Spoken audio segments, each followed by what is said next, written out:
Hey YouTube, it's your boy Rocket Ross. Today I'm back just doing a product review on my new CPU cooler. It's the Cooler Master V8. The reason why I bought this is I did have a CPU cooler, the Arctic Rev Pro 2, but it hasn't been getting temperatures as low as I wanted due to the fact that I have my the PC proper maxed out at 4 GHz, and I've increased the voltage and it's not really performing the way I want. So first of all, I'm just going to show you, some of the features of this new CPU cooler. This time it's got a 120mm fan instead of the little 90 on the Arctic Rev.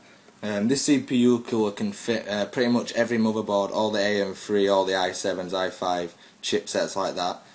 The one thing about this CPU cooler is quite a heavy one, so you do need to put a back plate on it. If you want to read more of the full features, just go onto the Cooler Master website. So I've unboxed it.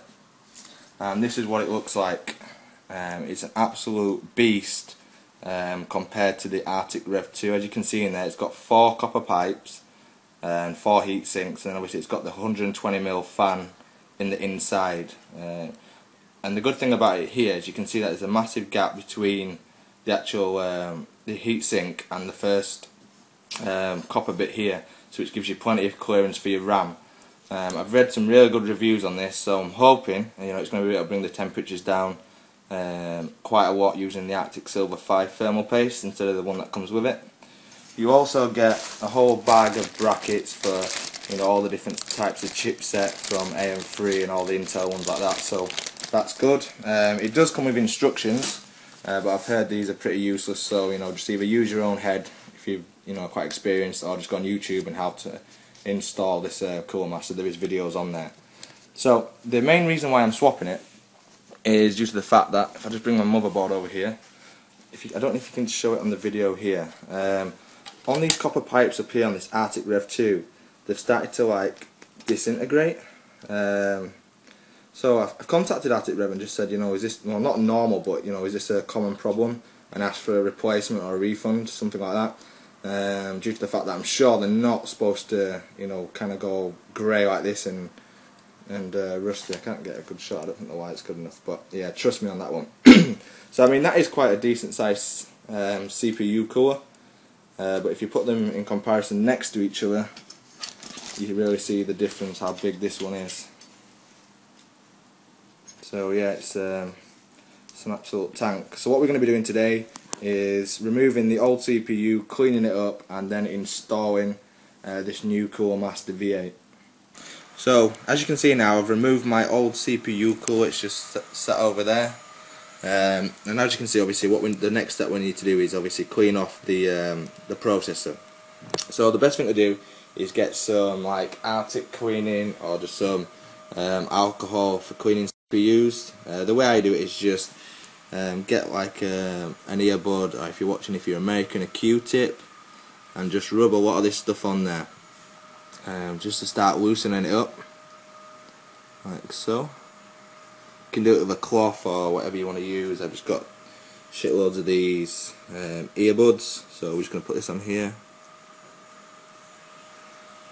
and all you need to do is just keep rubbing it until you get, you can let it sit for a minute, and then just clean it off with a tissue or more earbuds. So I'm just going to clean this off properly, and I'll come back in a sec. So as you can see, we're nearly there now, just still rubbing it with a bit of CPU cleaner, get all of that grey thermal paste off. And then once you've got it to a really nice clean standard like that, what you want to do is just get a dry tissue, the other side of the tissue. In fact, I'll get a fresh one, like that, and just give it a really nice drying. You get around all the sides and stuff, and then what you want to do is you just want to wait a minute or two. Now as you can see, that's perfectly clean. You just want to wait a minute or two, let that alcohol fully dry off, and then we'll be ready to apply some new thermal paste. So there we go, I've let that dry for a moment now. Next step is to reapply some thermal paste. All depending on what thermal paste you like to use. I use this one here if you get it in shot, the Arctic Silver 5, get it off Amazon or whatever, if I'll focus in. No. And basically there's a few different methods for applying the thermal paste. The method I like to use is just put a small grain of a rice or pea size in the middle of your CPU, and let the actual CPU cooler do all the work. but depending if you've got different types of thermal paste, just read the best instructions for that. So what we do here now is just apply a small amount in the middle like that. About that size will do. As you can see, if I get a side shot, you can just see what amount that is. And then what we're going to do now is we're going to sit the CPU cooler on the top and let the CPU cooler work it into the rest of the CPU processor. So as you can see now, the Cooler Master V8 is installed. I'm really hoping it's going to fit, because if you look at the size of that, it is absolutely massive, and well, we're going to find out now. So yeah, I'm going to install this in my case. Hopefully it's going to fit, and yeah, I'll then come back with some temperatures and stuff. So as you can see now, we actually got the heatsink installed. Just give you a side view. It is about 1 millimeter away from the perspex window, so obviously Cooler Master did a good job on getting the size just right. So yeah, I've installed that, and I've just had it on normal clock speed for a while. Now I've just put it back up to 4 GHz, full power, just to see what kind of temperatures it would get.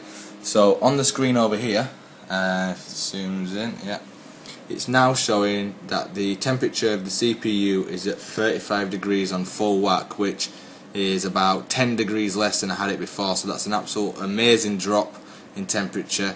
Once the thermal compound's set in, give it about 200 hours, I'm going to run it on Prime 95, all 4 cores at 100% for like 24 hours, something like that, and see what type of temperatures it gets. But I'll be pretty sure that it won't go anywhere above 45, 50 with this CPU cooler. So yeah, just a general overview.